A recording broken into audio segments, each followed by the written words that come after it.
وبرنامج تحاني أنا جوّر رمي دونو آثار تاريخية دي أفريقيا. أنا جو عبد القادر محمد أياس وصاري ترجمي إذا لنا سعود سينيا وحان تحانيال وجوّر رمي دونا موضوعية ذني صعبة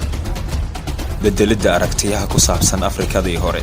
دور كيس بدل كأيمل أول كقومية دي قديمة جاه أفريقيا قبيلة باربر كأنو أول مرينتو هيلين خلاف دبدي خلاف ديبوديسكا لنعيادة دقنكا أولدوين هومينين تحانها أيانو جوّر رمي دونا ديوانك أفريقيا دحي iyo sare Pleistocene-ka asalka biology-ga iyo dabeecadda aadanaha casriga ah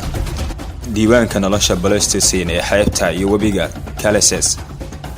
qaabeynta beelaha dhagaxa ee koonfurta Afrikada hagaajinta Holocene-ta ee biyaha waqooyiga dhulka kulaylaha ee Afrika xoolo dhaqashada iyo cawaaqibkeeda shaqooyinka Holocene-ta ee kaymaha iyo savana jacaylka beeraha beerista dhirta iyo guriyeynta Afrika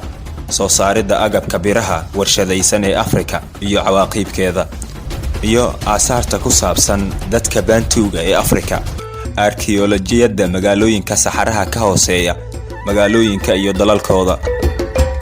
laga soo bilaabo kooxaha dheriga xirfadda dhoobada kuwa ka sameeya dheriga ilaa kooxaha qowmiyadaha ee bartamaha Afrika taariikh ku saabsan ka hor 2000 oo sano ee galbeedka Afrika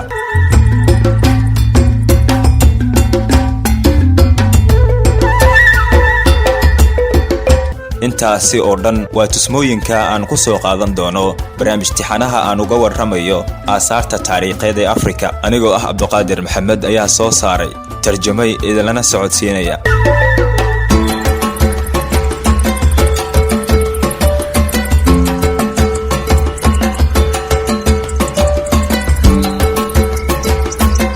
tixanayaashan waxaad goordhow kala socon doontaa bartanada YouTube ee Somestream rukumo channelka si aad ula socoto tixanayaasha mahadsanid